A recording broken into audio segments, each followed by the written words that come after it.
What's up? It's Way Up with Angela Yee, and it's so nice to meet you. Kim Osorio is here. Nice to meet you too.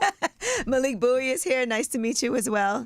I know both of them, and you guys have been in this business, for. I thought I was your co-host. Yeah, you're also my co-host, Kim Osorio. I feel like you replaced me. I feel like I've been seeing B-Dot up here too much. So Mano's okay. It's just not B-Dot. Well, Mano was before me. Yeah, okay. You know what I'm saying? Okay. B-Dot is after me. Fair enough. Shout out to both of them. I love them. Yeah. So both of you are journalists, but also in this TV world, producing, directing, all of that. So you also both have this Tale of the Tape documentary. Yes. That you worked on. Now, Malik, this was your baby first, right? Yes, my baby first. Yeah. Okay.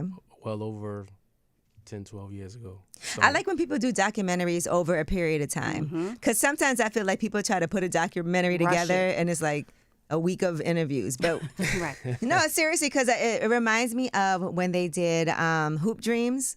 yes. Oh, yeah. Remember Hoop Dreams? And that was over such an extended period of time. So you got to see a lot of like the progress and things that happen.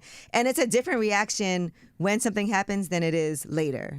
Yeah, Hoop Dreams. It's funny. Hoop Dreams is to me is one of the greatest documentaries ever because it chronicles like 4 or 5 years. Our story is a little bit different. We were self-funded, all out of pocket for this.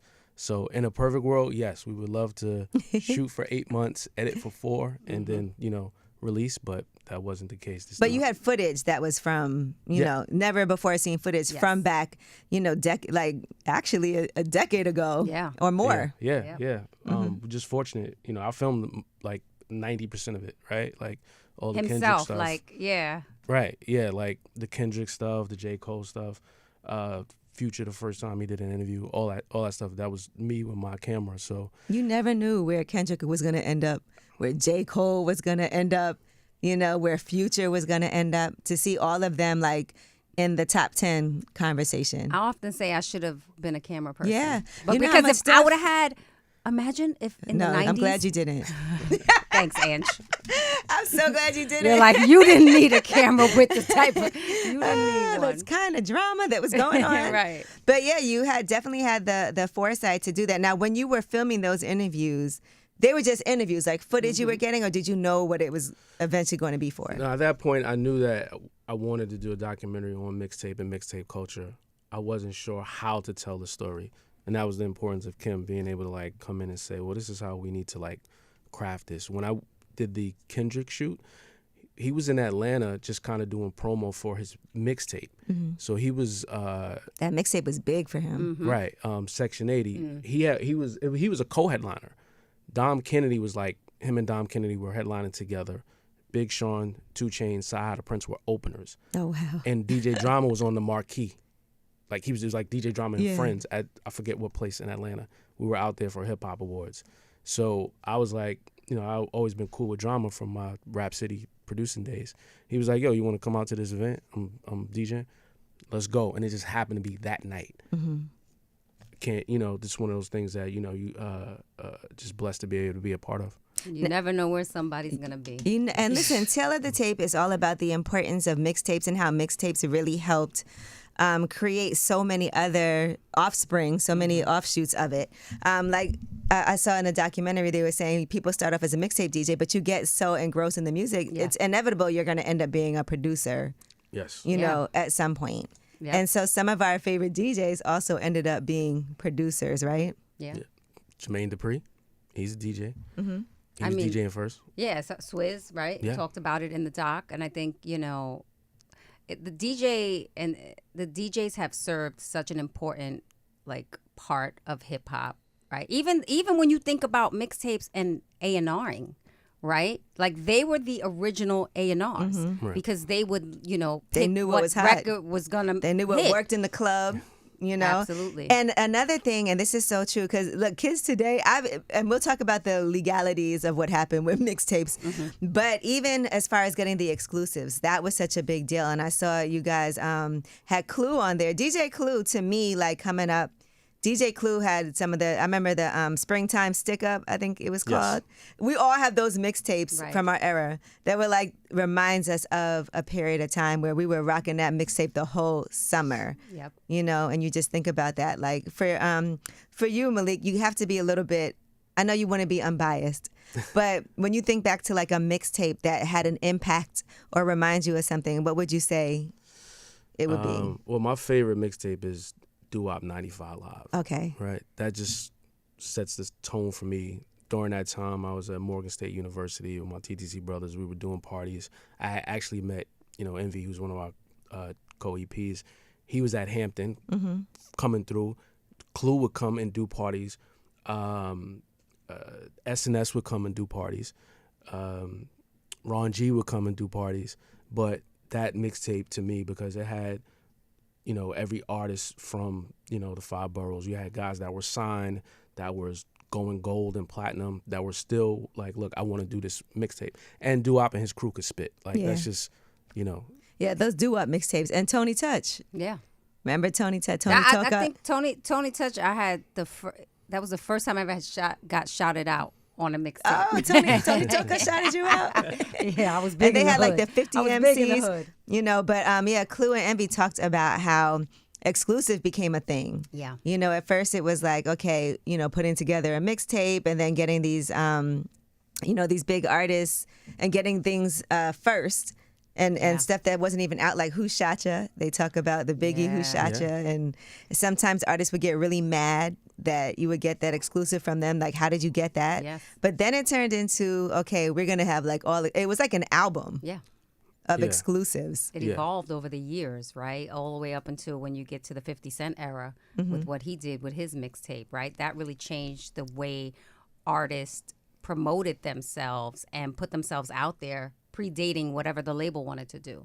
So I think like we're telling the story of mixtape culture from the inception to where it is today when you get to streaming and playlists, and that has become the new mixtape. Mm-hmm. Yeah, we all make our own mixtapes at home. All day. That's all I do. Make playlists. It started off with the iPod, right? And then you put together your iPod playlist, and then next thing you know, but even thinking about how technology was so different back then. So if you wanted to make a mixtape and sell it, you actually had to physically like make copies of a tape, a cassette tape. Yeah, Brucey B talks about that. He was at the rooftop selling his mixtapes, so he would record his set on 1 week, and then the next 7 days before he gets back there, he's literally duplicating it one by one with a machine and going back and selling them.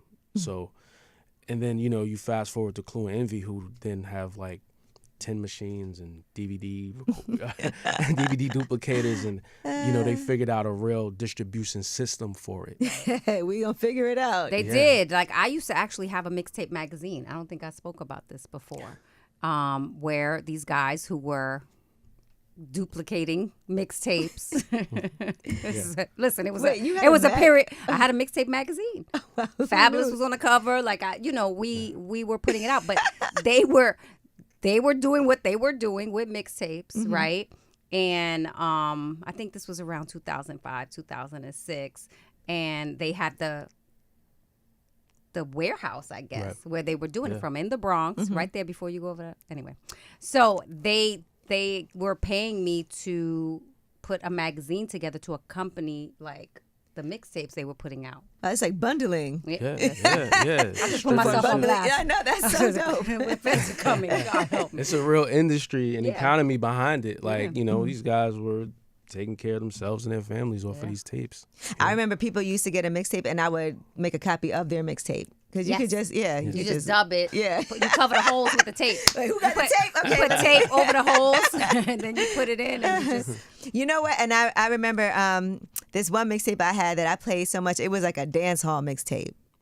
And the Those DJ... were the best. Yes, Those right? were the Because it would have like all the hits. Probably Craig G. Yeah, you know Craig who I G think did a lot of Rated R was Rated his R. name. Okay. I think it was him that had a mixtape. But, it's just so interesting to me because some people would feel like the DJ it's just different now. Back then DJs were like the biggest celebrities. Yeah. You literally were paying them like a ton of money, and now it's just kind of more like celebrity DJs or the competition to go and DJ in the club. And it's just, it's hard to explain, but remember like Biz Markie would come and DJ and he'll get a ton of money. Kid Capri would get a ton of money to come and DJ. And I feel like it's just, I I can't. The difference now. I think that when, at least for us in New York, when the club culture was so crazy, Right. they were the real celebrities, right? Because if you knew the DJ, you was getting. I'm with club. the DJ. Right, you was getting with the club. You could sit in the booth. You could watch the entire party, and you could be seen. So like they were the figures in hip hop that everybody needed to know. They were the gatekeepers. Right. And I think they're still the gatekeepers. It's just that the game has changed along with technology, right? So like real, authentic DJs, they're going to evolve with the time. They're going to make sure they're up to speed on that. Because even if you think about breaking records, it used to be like a DJ would break a record. Now that doesn't happen. The internet. Yeah, the internet. Right. and a lot of these DJs, you know, from Clue, Envy, S, K Capri, they're all still booked all the time. You know what I mean? Just the mixtape game has changed so much to where it's practically non-existent. Right. But I will say the club scene has changed too. The club scene has definitely changed. You know, for sure. Because New York used to be lit. It was Miami so lit. used to be lit. And now it's kind of like we go to a lounge. It's not the same. same. We don't have a tunnel. But the tunnel was huge. We It was don't. thousands of people in there. We don't. Maybe like the, what's it called? Carbon or Exit, that club that's on the west side. Look at you, that club over there. We I don't don't even know know 'cause I any don't go. parlor. Wasn't Dykeman? Isn't it parlor? Whatever. Isn't there like some sort of They keep club changing the name of it. That's why I don't know It's the like name of all it. the kids go to that. I call them kids. They're like 28. But Kim be outside though. She went She to go do. see A Boogie. I sure did. I saw it. Shout out to Ella, A Boogie. It was amazing. It was a great concert. We can talk about it. And you know, so I feel like things have morphed. And then remember, I feel like the big thing ended up being SoundCloud after that. Yeah. You know, I guess LimeWire, SoundCloud though. SoundCloud is like where artists are kind of we're getting discovered. Yeah. Is SoundCloud still a thing? I don't know as much, right? Like I've never Yes? really Okay. understood. I love the nod from the side. Dan's our sidelines. producer. Yes, it's a thing. He listens. He definitely pays He's paying attention to attention. all of that. Yeah, I think artists just decided to take everything into their own hands after looking at what 50 did and Dipset did and Joe Yeah. Budden did. They were like, we can do this. And, Yeah. and then that's how you have the Kendricks, the J. Cole's, and ASAP and those guys. And the sound evolves because a SoundCloud artist is like the specific sound, right? Like I feel like I can tell a SoundCloud rapper. Maybe I'm thinking of like the emo rap, that kind of. It's just crazy to me. It's like SoundCloud. And what I didn't realize was that Who Kid grew up next door to Envy, right by Clue. So a lot of these DJs really did know It each was other. all from Queens. Yeah, yeah, a lot of them was from Queens. But the it Bronx. was a very competitive thing too. Yeah. Yeah, Yeah. yeah, absolutely. You know, I always say football players are from Texas and DJs are from Queens. That's funny. That's funny. Yeah, and 50 Cent, you know, he was a huge part of how labels also started signing Exactly. artists. Yep. And you guys talk about that on the documentary too. You have a lot of exclusive interviews. So at the time, I'm just wondering from a business perspective, how does this work? Like, you get the sign off then and then you're good? Or Yeah. did you have to circle back and be like, just so you know, we're putting this out? So the beautiful thing about when you interview these guys really early, they'll just sign whatever, right? They're just like, they're like, it's cool. It's not, you don't, Yeah, they don't yeah, have it's not 20 anything people bad, around right. them. Right. You know what I mean? They don't have 20 people around them that's like, oh, let us get back to you and things like that. It's funny because J. Cole actually was, I think that was the right after we interviewed him there in the park near St. John's, because that's where he went to school.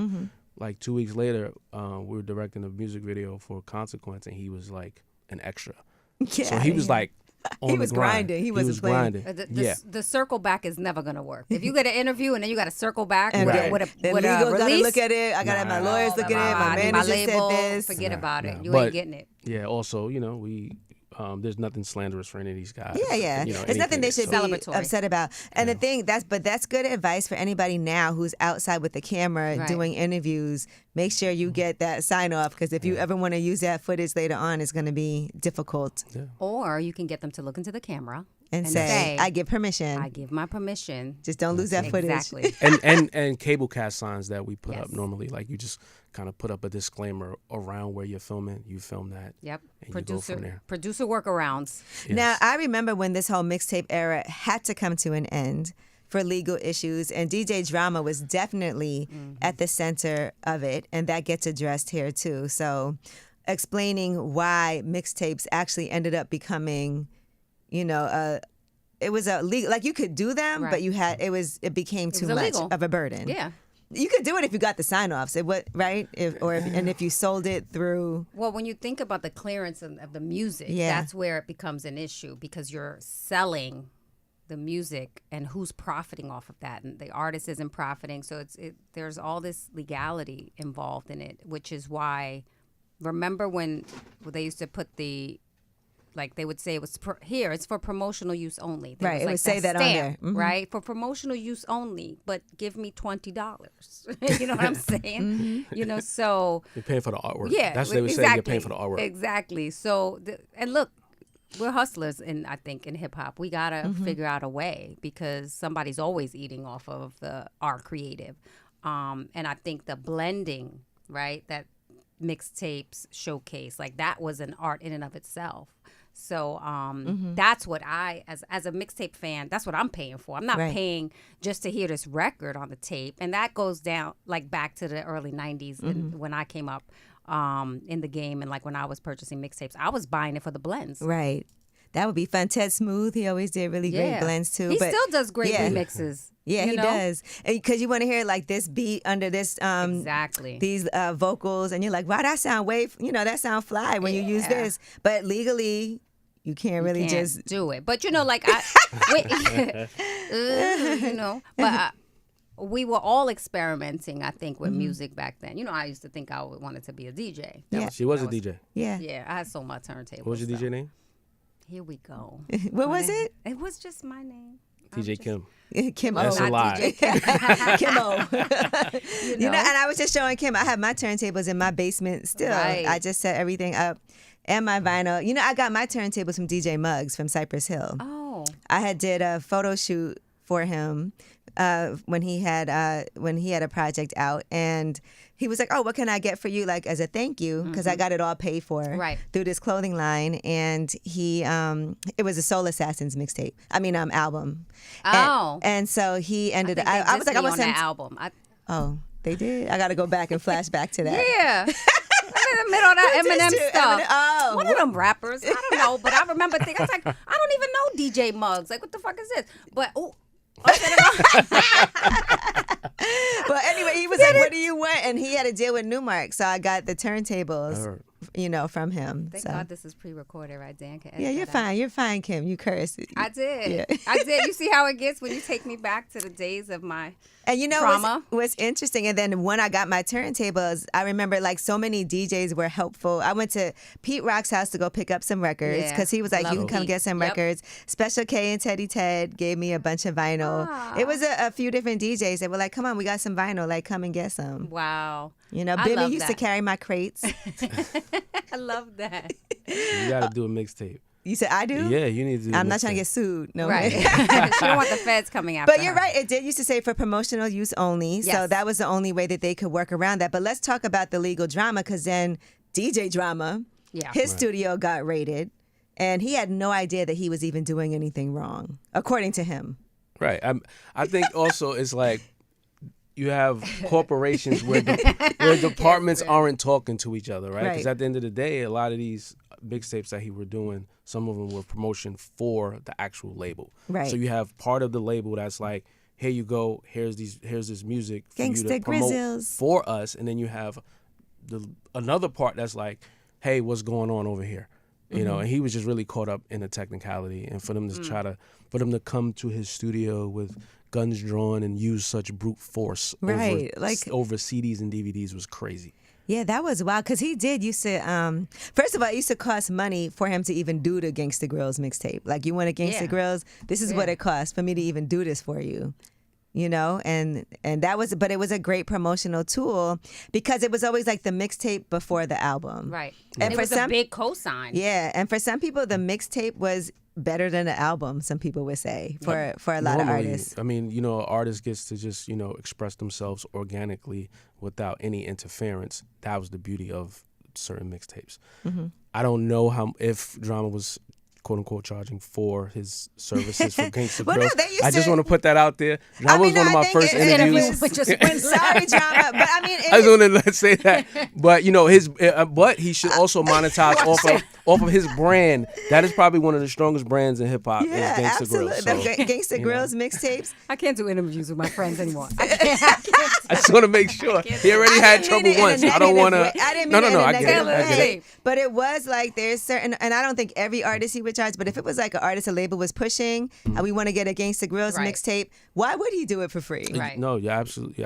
right. Yeah. You at least got to consult on like which song should make the tape, and I'm sure there's a fee. Sorry, John. attached But to it. Right. I mean, it's all. Yeah, he already, we love. He we already love did his everybody. time. Listen, you don't want no drama with Right, any of right. the DJs because you know they come for you. I know they Yeah, do. yeah. And Who Kid, and I remember Who Kid always talks about the time that he got stuffed in the trunk. From Big His Pun. kidnapped, right? Yeah. Yes. Oh God. Now, but I can't remember. Was that over some mixtape stuff too? Yeah, I believe it was over something with Big Pun. Yeah. And I mean, it was not a game. Well, the Terror Squad wasn't to be played with. Still not to be played with. What you talking I about? remember being in the clubs back then. I'm like, okay, it's time for me to go. They're here. Gotta go. Something's about to happen. No, like I love Terror Squad, right? Like from all the way back then. But I remember, I would see them in action. I'd be like, okay, they're really about what they say. Let me exit Real stage deal. left. And even if you think about like Nicki Minaj and Beam Me Up Scotty, that was a huge mixtape. You know, if you think about that, that was like an album. Yeah. It was. Yeah. It was. I think at that time I think we just stopped doing Rap City. We were doing The Deal with Mid Hits and Diamond Cuts, and we had her on just based off of that. Yeah. We was like, look, we gotta get on. We gotta get on here. She has to spit a freestyle for us.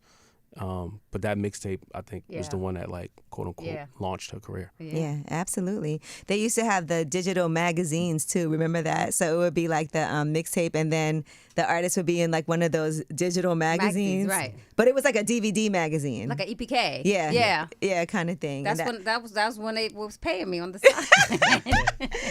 you gotta love it. Well, honestly, this was an interesting watch for me, just because I come from that era too, and it definitely flashed me back to a lot of. Good times. Yeah, a lot of good times, a lot of great mixtapes. Now it made me want to go home and see, like, do I still have some of those? Because certain things I like held on to as I'm moving and packing things up. I think that the tape wears off, right? Like it goes bad. Like if you have the I don't know actual if it works. cassette, Yeah, right? I don't know if they work. But I believe Kid Capri was saying some of his tapes are available Some of his on stuff on Apple Apple Music. Music, yeah. So, I think the DJs have found a way to put their art To digitize that, yeah. And that's a great thing to be able to do, because also you listen to the mixtapes to also hear the DJ talk. Yeah.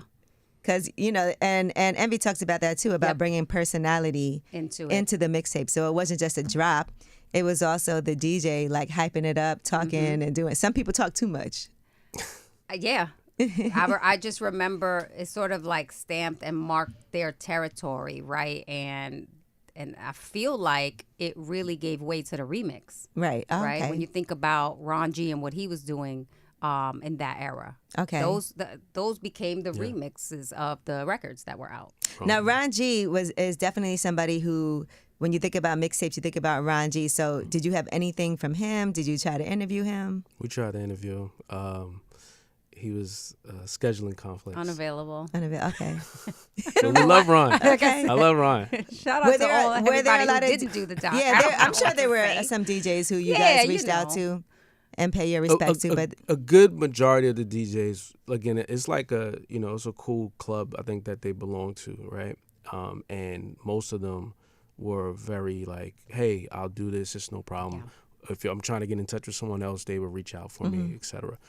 A few of them had other things going on, but we wouldn't be able to tell this story properly without including Ron, whether he was going to do an interview for us or not. So we was going to talk about him regardless. And I actually told him that. Okay. So you're going to be a part of this, bro. Yeah.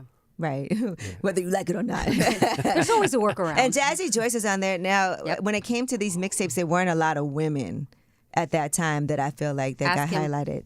Ask him the first thing I said Where's the women? Where are the women, Malik? Yeah. I sent to like all the screeners for some of the interviews. Where are the women? Yep. That's why Ladies Night was really important to us Yep. when they had the show, the radio show Ladies Night. Absolutely. And that was like a night for the women to finally like Coco Chanel, Jazzy Joy, Spinderella was such a big Absolutely. deal for us. Yeah. But yeah, so but even during that time, I can't recall a lot of mixtapes that were hosted by women. Lazy K. Yeah, Lazy K, that would have been good. And the Murder Mommies, right? Yep. Their crew. Yeah, but I made sure we got Diamond Cuts in there. Yes. We I had love Vashti Diamond in Cuts. there. So Yeah. I made him open it up. I was like, Where's I need the more women ladies? in Don't do this that. documentary. All right, and how was it getting this picked up? Because it is available on Prime. yeah, it's available on Amazon Prime, Verizon, Fios On Demand, and Spectrum. You can go to tailorthetapefilm.com and click on the links for there, or just search on your subscriber. But Okay. get in again. We have a distribution deal with Buffalo 8. Shout out to them. Thank you, Jocelyn Lyon Rose, for making that happen. And yeah, it's actually going to be available on a few more platforms in about 2 weeks. It definitely was a great watch, and it was definitely educational but fun because DJ's personalities are so funny. Shout out to SNS. Clue's mad at SNS. I told you these DJs Clue's mad be at having the SNS. biggest And, egos. yo, Like, we Only here to Clue promote the can doc. fix this. Nah, Clue's mad at SNS. Why? S said something in the trailer. I repeated it in an interview, and he went in the comments. I think he. I know Was he's it that he upset. said he took his style or something Yeah, like that? yeah. Okay. Yeah. Yeah, and we don't believe that Clue. I We didn't don't say believe that Clue. Yeah, like Clue's on he's the Mount Rushmore of Yeah. mixtape DJs. Yeah, you know what for I'm sure. saying? I mean, he's the one that had a deal with Yeah. Rockefeller. Yeah. Not a lot of, and that was a thing. They were like, we're going to sign. They had a bidding war over Clue. Yeah, they did. Yeah. And Clue ended up having his own deal. He Desert had his Storm. own label deal for other artists. He talks about it, right? He was with Tommy Mottola, I believe, in Sony. So Yeah. that's Malik, huge we're for a trying to DJ. get Clue for part 2, okay? Relax. It's all good. And we're going to make the call. Okay. It's done. Only Clue can fix this. All right. Well, listen, thank you all very much for joining us today. Thanks Kim, for my having us. co-host, I appreciate Thank you you. for showing up. Thank you for having us. Malik Buie, always love what you do behind the scenes, making everybody feel comfortable and working so hard. And your company is Red Summer TV, Yes. just so people know. So other things that you're working on, so we know. I mean, we're going to do part 2 for this. Oh, she wasn't kidding. No. Yeah, wasn't. yeah. Clue, we need you for part 2. We don't believe it. The DVD era. Yep. Yep, We the have a lot DVD of other era. projects that we're working on, and a podcast series called Don't Sell Grandma's House. Ooh, okay. I like on it. gentrification and what it does to Black families. Listen, I love real estate conversations and I love homeowner conversations and generational wealth conversations. So Yeah. I appreciate that. Thank you guys so much. Thank you. you.